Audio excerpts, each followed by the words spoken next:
سیدنا انس رضی اللہ تعالی عنہ سے روایت ہے کہ سلطان دو جہان رحمت عالمیان صلی اللہ تعالی علیہ وآلہ وسلم نے صحابہ کرام علیہم رضوان کو ایک دن روزہ رکھنے کا حکم دیا اور ارشاد فرمایا، جب تک میں اجازت نہ دوں تم میں سے کوئی بھی افطار نہ کرے۔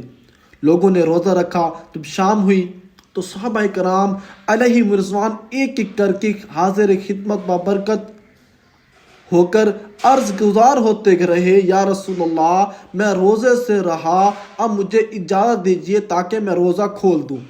آپ صلی اللہ تعالی وسلم اسے اجازت مرحمت فرما دیتے۔ ایک صحابی رضی اللہ تعالیٰ عنہ نے حاضر ہو کر عرض کی، آقا صلی اللہ تعالی علیہ وآلہ وسلم دو عورتوں نے روزہ رکھا اور وہ آپ صلی اللہ تعالی وسلم کی خدمت بابرکت میں آنے سے حیا محسوس کرتی ہیں، انہیں اجازت دیجیے تاکہ وہ بھی روزہ کھول لیں۔ اللہ عز و جل کے محبوب دانہ غیوب منزل العیوب صلی اللہ تعالی علیہ وآلہ وسلم نے ان سے رخ انور پھیر لیا۔ انہوں نے پھر عرض کی، آپ صلی اللہ علیہ وسلم نے پھر چہرہ انور پھیر لیا۔ انہوں نے پھر یہی بات دہرائی۔ آپ صلی اللہ علیہ وسلم نے پھر چہرہ انور پھیر لیا۔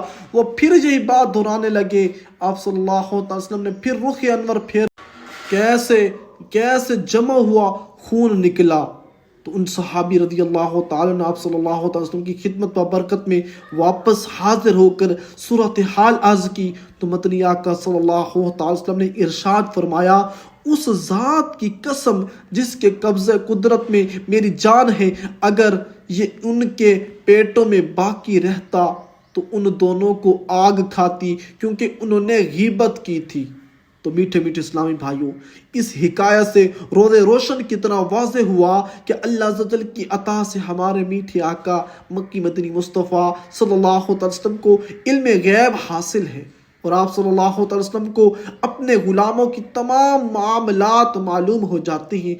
جبھی تو ان لڑکیوں کے بارے میں مسجد شریف میں بیٹھے بیٹھے غیب کی خبر ارشاد فرمائی، برحال روزہ ہو یا نہ ہو، زبان کا کفل مدینہ